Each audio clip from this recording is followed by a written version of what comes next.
E agora nós vamos pensar por que nós precisamos do Senhor Jesus Cristo.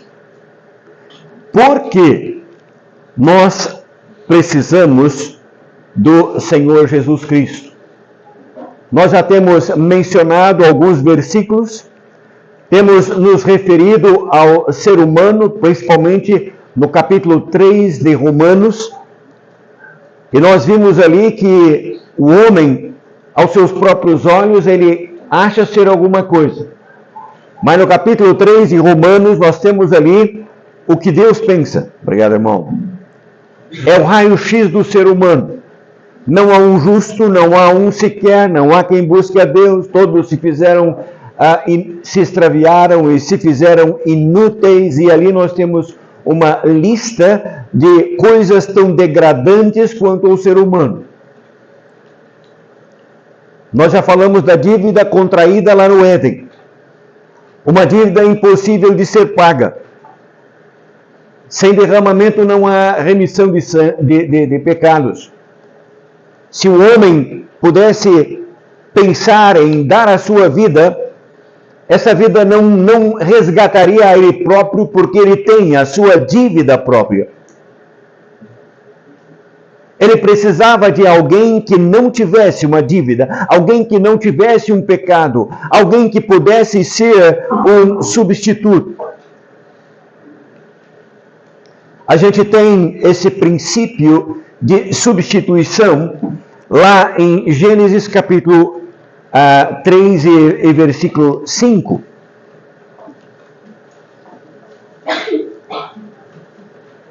Quando o Senhor Deus falou esse versículo já profético: porém inimizade entre ti e a mulher, entre a tua descendência e o seu descendente.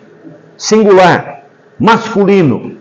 E o seu descendente. Esse te ferirá a cabeça e tu lhe ferirás o calcanhar.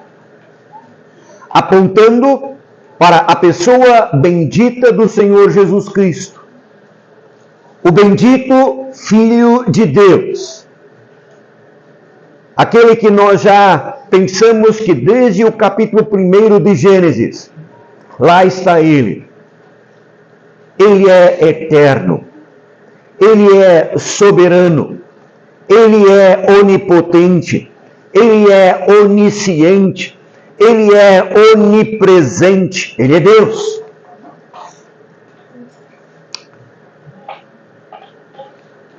Temos também um princípio de substituição estabelecido no versículo 21 do capítulo 3 de Gênesis. Fez o Senhor Deus vestimentas de pele para Adão e sua mulher e os vestiu.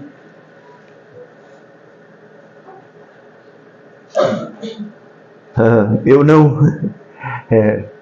não vou desfazer ou menosprezar as literaturas infantis, né? Nós temos na literatura infantil a representação de Adão e Eva, e eles estão nus. É claro que a Bíblia usa essa palavra nus para eles. Mas quando a gente vai para o texto, quando Adão e Eva pecaram, o texto diz que eles perceberam que estavam nus, dando a impressão e a entender que antes do pecado eles não estavam nus.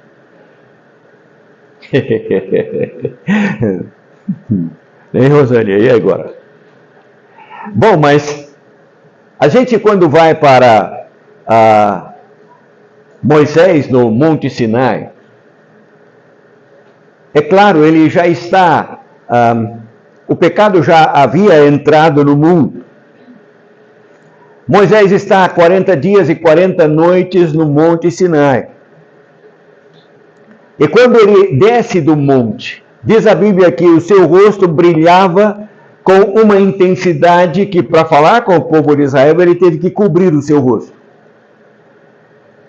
A glória de Deus. E eu fico pensando como deveria ser Adão e Eva antes do pecado. Nós pensamos esses dias, a gente não tem, pela palavra de Deus, nos contando o tempo em que, desde a criação do homem até o pecado, quanto tempo foi esse? Mas não foi pouco tempo. Foi alguns anos. Foi alguns anos quando Deus, em toda a sua grandeza, poder, majestade, mas com todo o seu amor, ele vinha todos os dias, pela viração do dia, para conversar, para ter comunhão com Adão e Eva. Então, fazendo uma comparação com Moisés, que já, depois que o pecado entrou, e de Adão e Eva antes da entrada do pecado, eu fico pensando que eram seres gloriosos, resplandecentes. No momento em que o pecado entrou, foi-se embora aquela glória. Entrou o pecado, entrou a morte. Aqueles que foram criados seres eternos. Já pensamos aqui sobre o cuidado de Deus em moldar com as suas próprias mãos o ser humano, de soprar nas suas narinas o fôlego de vida. Que carinho! Em todo esse tempo ouvindo o Senhor Deus, e no primeiro embate com Satanás, dão ouvidos ao mentiroso e pagam um preço tão caro. Como por um homem entrou o pecado, e pelo pecado a morte. A morte passou a todos os homens, porque todos pecaram. Quando a glória se foi, eles perceberam que estavam nus, se sentiram envergonhados. E então tentaram costurar roupas para si próprios. Roupa que não tinha nenhuma validade para eles. E então nós temos o Senhor Deus tomando um animal, sacrificando esse animal e tirando a pele desse animal para cobrir a nudez do ser humano, um princípio de substituição. Um ser é sacrificado para cobrir o ser humano. O Senhor Deus fez vestimentas de pele para Adão e sua mulher e os vestiu. Gênesis 3 e versículo 21. Quando a gente abre a Bíblia no Salmo de número 22, nós temos ali o salmista descrevendo em pormenores o sofrimento de Cristo, a cruz de Calvário. Isso mais ou menos 1000 anos antes da crucificação. 1000 anos antes do nosso bendito Salvador tomar sobre si o nosso pecado. E de ir até a cruz, o salmista pôde descrever em detalhes aquela crucificação. Em Isaías 53, nós temos o significado da cruz explicado. Isso mais ou menos 700 anos antes da morte do Senhor. Aquele que foi prometido, Gênesis 3:15, aquele que o salmista descreve a sua crucificação em Salmo 22, aquele que Isaías descreve o significado da crucificação em Isaías 53. Um substituto não pode ser qualquer um. Como já falamos, o ser humano não podia, ele não era qualificado para pagar por outro, muito menos por ele mesmo, porque ele não era qualificado, ele tinha a sua dívida própria, o seu pecado próprio. Mas o bendito Salvador, o Senhor Jesus Cristo, não. Ele jamais cometeu pecado, jamais dolo ou engano houve na sua boca. Então, ele era alguém qualificado. Ele era alguém extremamente capaz de dar a sua vida em preço de redenção, de colocar-se como substituto desse homem pecador. E para fazer isso, ele teve que se fazer homem. Vamos para Filipenses. Filipenses capítulo 2.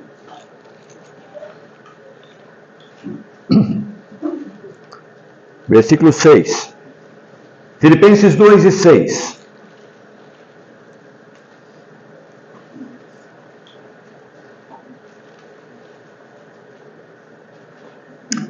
Diz assim o texto: que sendo em forma de Deus, não teve por usurpação ser igual a Deus, mas aniquilou-se a si mesmo, tomando a forma de servo, fazendo-se semelhante aos homens, e achado na forma de homem, humilhou-se a si mesmo, sendo obediente até a morte, e morte de cruz, pelo que também Deus o exaltou soberanamente e lhe deu um nome que é sobre todo o nome,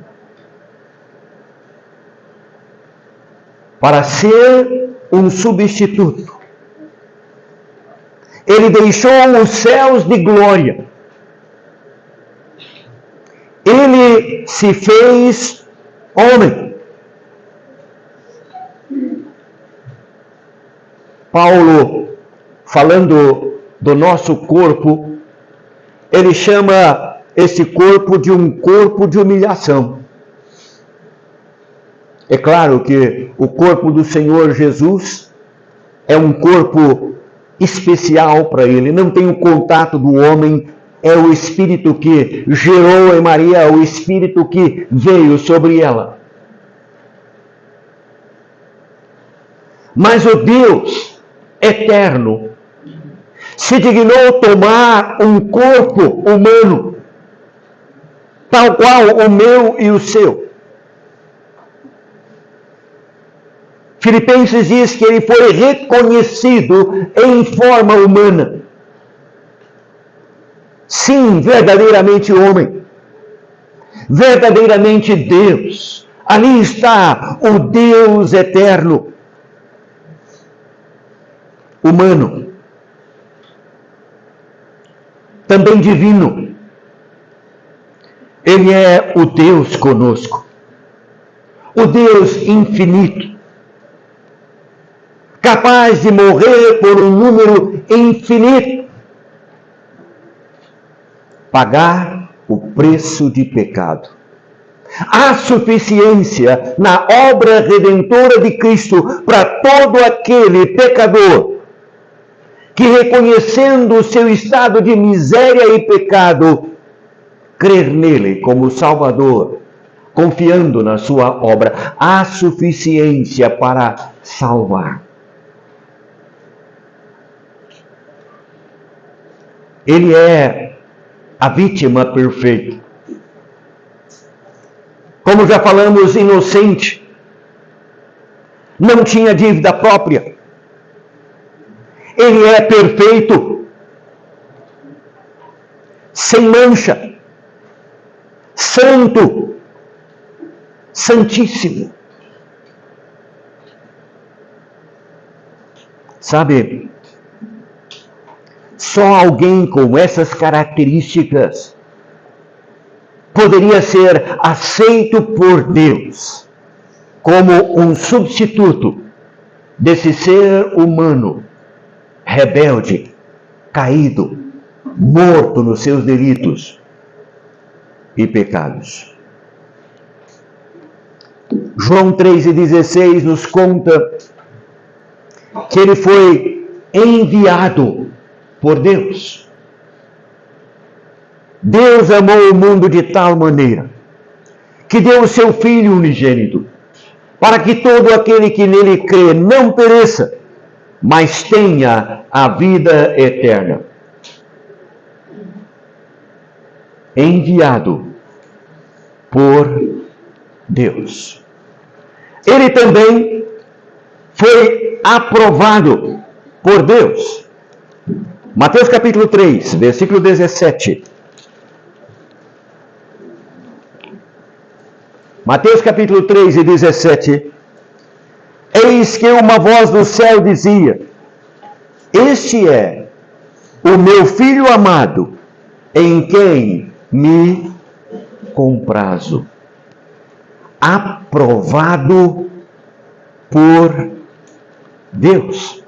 Ainda Romanos 4. Romanos capítulo 4, versículo 25. O qual, por nossos pecados, foi entregue e ressuscitou para a nossa justificação. O qual, pelos nossos pecados, foi entregue e ressuscitou para a nossa justificação. Alguém qualificado, capaz. Precisamos do Senhor Jesus Cristo, porque Ele é o substituto perfeito, que satisfaz todas as exigências de Deus. Agora, nós temos em Filipenses capítulo 2 e o versículo 8, e nós já lemos esse texto. O texto disse que ele foi obediente. Ele se colocou debaixo da vontade de Deus. Obediente até a morte e morte de cruz. Ele veio para ir até a cruz do Calvário e dar a sua vida. Não havia e não havia mesmo, sem nenhuma sombra de dúvida, nenhum medo que pairasse no coração do Senhor, tendo em relação à cruz do Calvário. Medo é resultado do pecado que toma o ser humano. O Senhor mesmo disse uma vez: porque eu vou pedir, livra-me desta hora. Porque para esta hora eu vim. Ele está falando para a cruz do Calvário.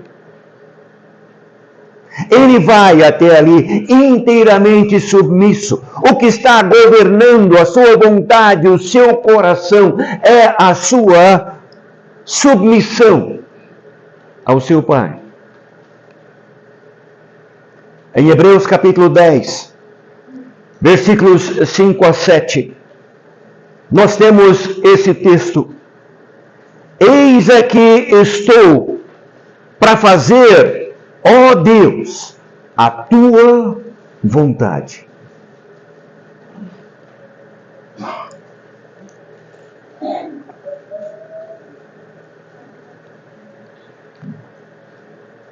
Uma certa feita, nós estávamos em uma conferência e uma irmã me disse: irmão, vem cá, você poderia orar pela minha mãe, né? Satanás está tentando tirar ela para ela não ouvir o evangelho, né? E ela não está passando bem, o senhor poderia orar? Vamos lá. Quando começamos a orar, aquela irmã entrou junto, mas entrou de acordo mesmo, sabe? Nós não aceitamos, Falei, mas como é que pode, não é? Isso é uma oração ou é uma afronta contra o Senhor Deus? E a gente se lembra de quando no jardim Getsemane, o Senhor está orando para o Pai. Se queres, passa de mim este cálice. Mas não seja feita a minha vontade, mas a tua vontade. Submissão absoluta. Disposto. Eis aqui estou para fazer, ó Deus, a tua vontade. Todavia, não seja como eu quero, mas como tu queres. Substituto prometido, substituto qualificado e capaz, um substituto disposto.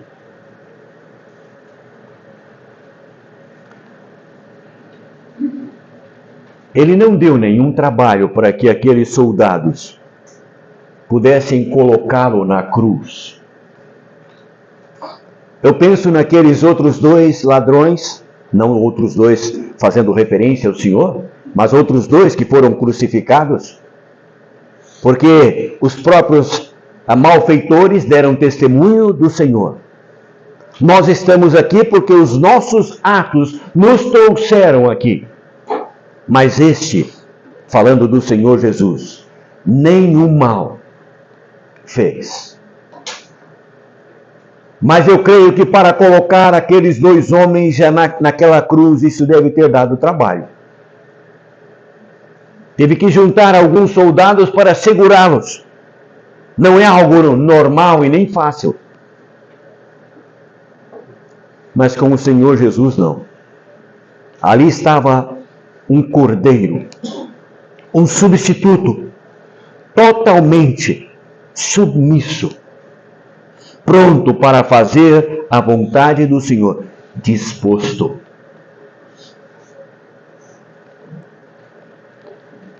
Ele foi sacrificado. Ele cumpriu cabalmente todas as profecias a respeito da sua morte. Como já falamos, você vai para o Salmo 22 e você fica boquiabertos em ver como o salmista detalha ali. Se não me engano, a morte por crucificação, ela era aplicada pelos romanos. A pena de morte aplicada por judeus era morte por apedrejamento. Então o escritor do Salmo 22, ele não tinha conhecimento desse tipo de morte por crucificação.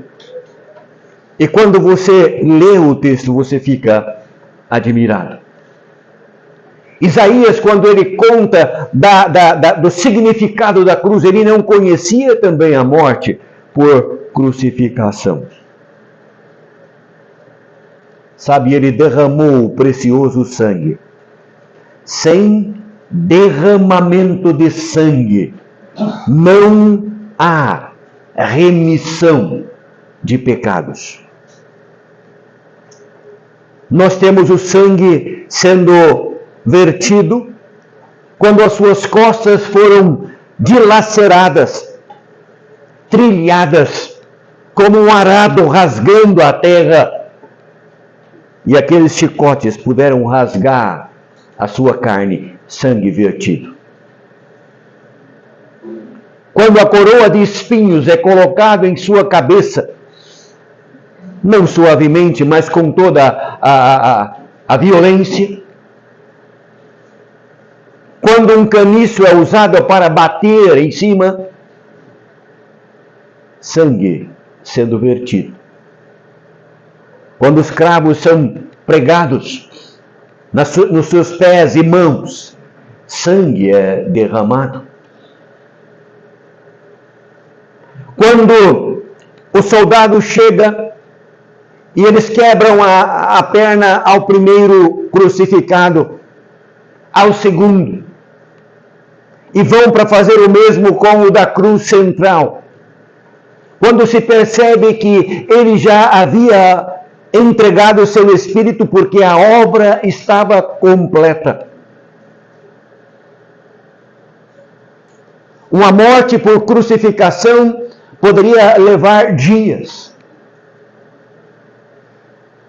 Mas no momento em que a justiça de Deus ficou satisfeita, no momento em que Deus satisfez a sua justiça, vendo o substituto morrendo em favor do réu, o Senhor Jesus mesmo disse: olha, a minha vida ninguém a tira de mim. Eu tenho poder para dá-la e tenho poder para tornar a tomá-la. E então, quando aquele substituto qualificado, capaz, disposto, completou a obra, quando ele disse: está consumado, ele rendeu o espírito.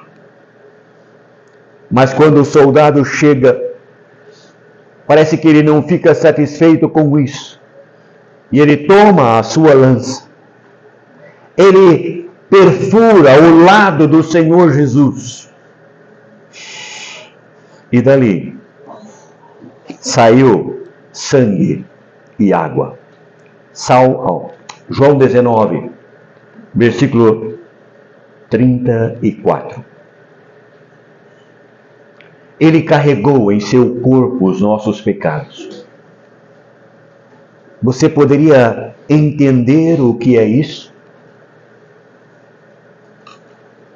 O Deus 3 vezes santo, o Deus puríssimo e santíssimo, aquele que a palavra de Deus diz que ele é tão puro de olhos que ele não pode contemplar o mal. Ele se fez pecado, ou seja, o nosso pecado foi colocado sobre ele. Isso se chama imputação. Tomou sobre si, sobre o seu corpo santíssimo, os nossos pecados. O justo pelos injustos. 1 Pedro 2, e 24. Levando ele mesmo em seu corpo os nossos pecados sobre o madeiro, para que mortos para os pecados pudéssemos viver para a justiça, e pelas suas feridas fostes sarados. Olha o versículo 3, o capítulo 3 de 1 Pedro. Versículo 18. Porque também Cristo padeceu uma vez pelos pecados, o justo pelos injustos, para levar-nos a Deus, mortificado na verdade na carne, mas vivificado pelo Espírito, sacrificado.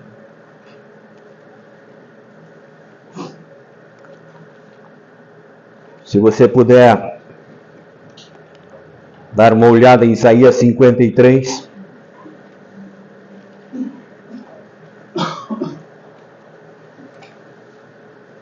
Versículo 6.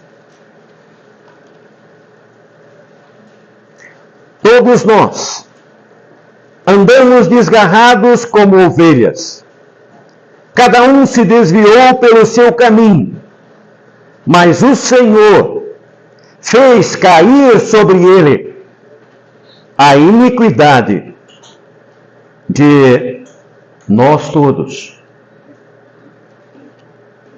2 Coríntios 5 e 21.